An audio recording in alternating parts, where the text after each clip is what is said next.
By the power invested in the trident of Poseidon, I command the curse of the bad reviews for the pirate sequels to be lifted.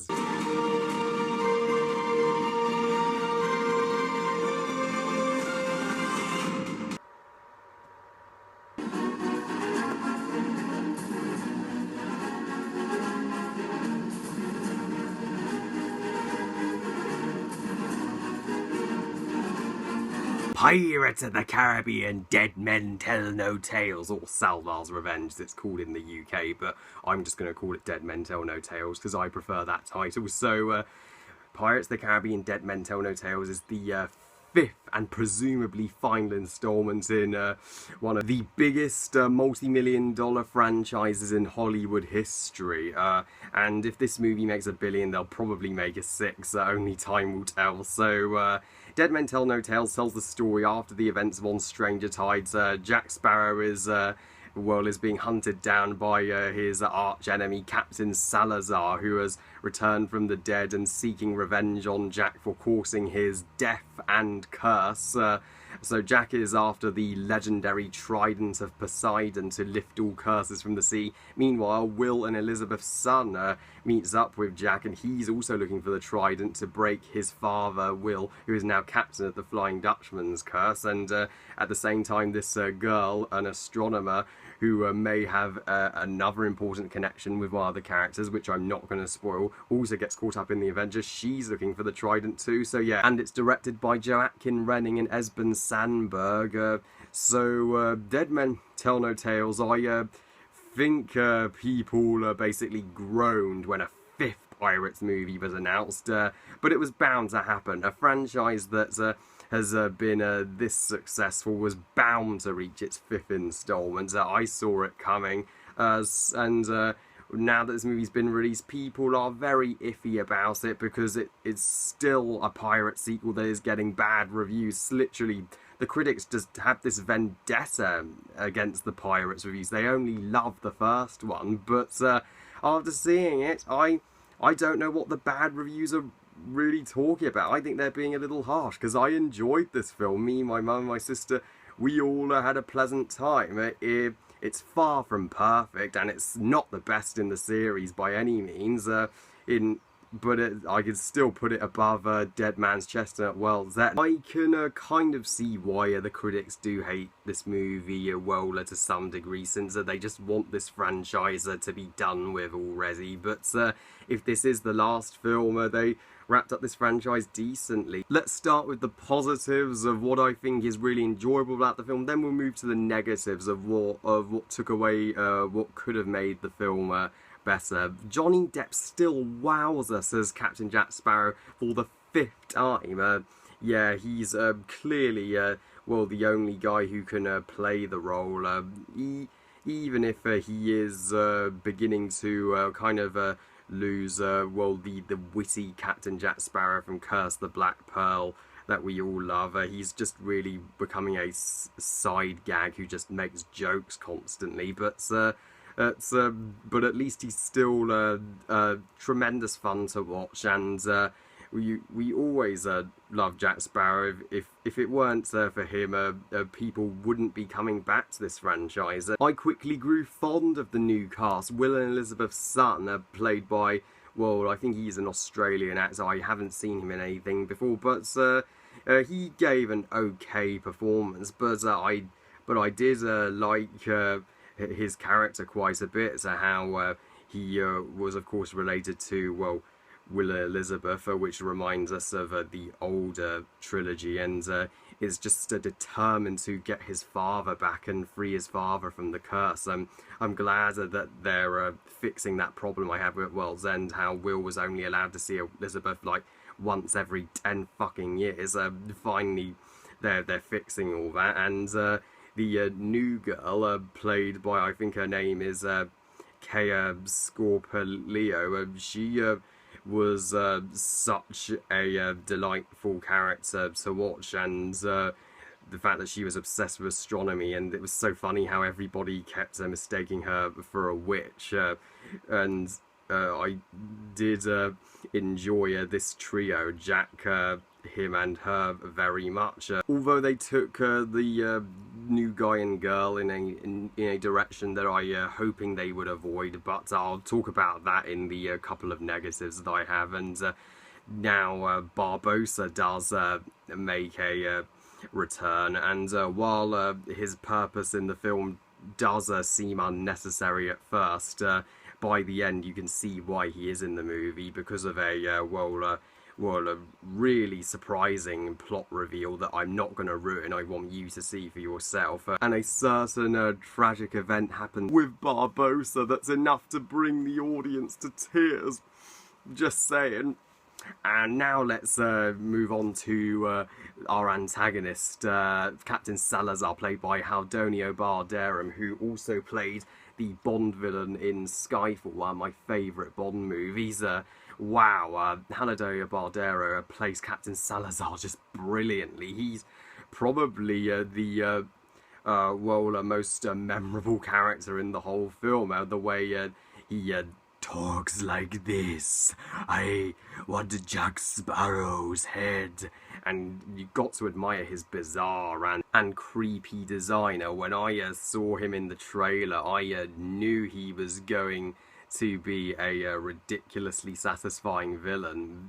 Yeah, and he's a very personal enemy for Jack too. We haven't really seen that in these movies, apart from Barbossa in Curse of the Black Pearl. How he just wanted to get Jack back for what Jack did to him back when Jack was a kid.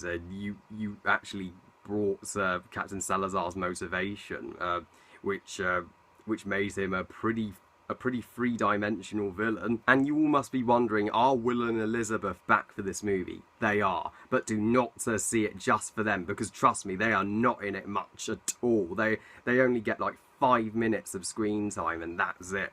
Go and see it for all the other new characters. And the visual effects are still absolutely dazzling. Yeah, this movie looks so fantastic. Well, the Pirates of the Caribbean movies always have some of the best visual effects and production design that Disney just puts all the effort into, and the action sequences are still as swashbuckling as ever, and they're not too epic like the action in Dead Man's Chest at World's End. Like the action in my two favourite Pirates movies, Curse of the Black Pearl and Stranger Tides. It's the size and scale it needs to be, and it's just fun. It keeps the light-hearted tone, and it's so well paced, and it's never too dark or violent. So props to them for that.